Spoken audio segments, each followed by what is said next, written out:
In this advisor tip video, we're going to talk about enhancing the overall client experience, something a lot of firms talk about, but as we all know, when firms are taking over clients, oftentimes the other firm isn't delivering.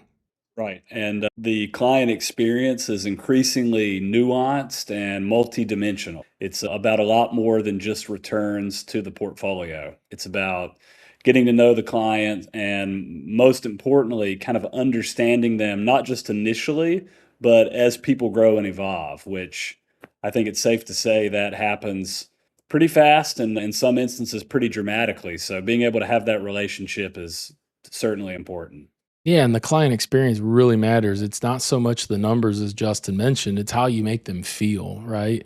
They want to feel valued, they want to know they matter. They're not just not another brick in the wall. They want to be heard. And your actions, your little actions, the system you have in place with you and hopefully your staff can make or break the client experience. As I tell advisor partners, I've seen advisors that have pretty mediocre to bad returns on the portfolio, but their client retention rates through the roof because they're exceptional at client service. And Justin and I both know firms that have remarkable returns, but they can't raise any money because their client experience is terrible, right? So where advisors oftentimes fall short is they're reactive instead of proactive. They don't have a system in place to periodically reach out to clients I call them touch points. They're inconsistent with their communication. Again, they're shooting from the hip instead of having something in place that's being executed oftentimes by great staff members, or they're generic. They give the same thing that everybody else does. And one of the big things is they design their service model around themselves versus the client. Oftentimes, the simple answer is the correct answer on what a client is. They're a human being, right? And try and accomplish, the goals of soothing their emotions versus flashy numbers or big charts. And that's where we can help our advisor partners is giving them the confidence to put a system in place that's a repeatable process. We know it's going to happen. In our system that we give to our advisors, their support staff will give them a sheet on Monday, and they know each day of the week who they're meeting with, who they need to call, who they need to email.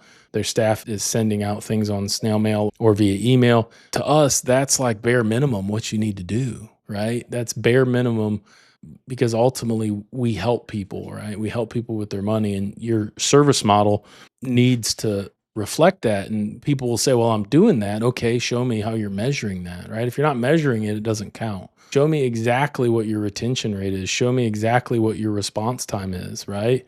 If you're not getting back to people within 24 hours, then let me tell you, you've got room to improve. And if you're not tracking it, are you doing client surveys? Are you sending out client surveys asking, how do you like our service model? They are your best source of information on how you can get better on making them feel special. Ask them, right? If they're longtime clients, you haven't fired them, they haven't fired you, they're going to probably give you straight up answers that'll only help you.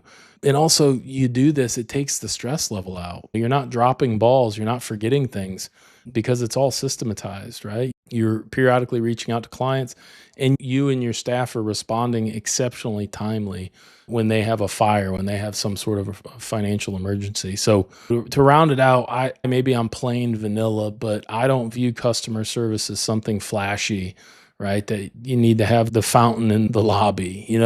I view it as simply serving humans, right? Talking to fellow humans and soothing their emotions with our expertise, which oftentimes they don't have. Your clients can get the investment management piece anywhere, right? But they stay for how you make them feel. And we want to make them feel special. And that primarily comes with, being available and being consistent. Well, part of that is your support staff, right? If you're back to wearing all the hats, chief marketing officer, as well as chief compliance officer, chief financial planner, chief everything, then, there's an opportunity there for you to significantly improve the client experience, but also reduce your stress level and build that thriving practice you want to.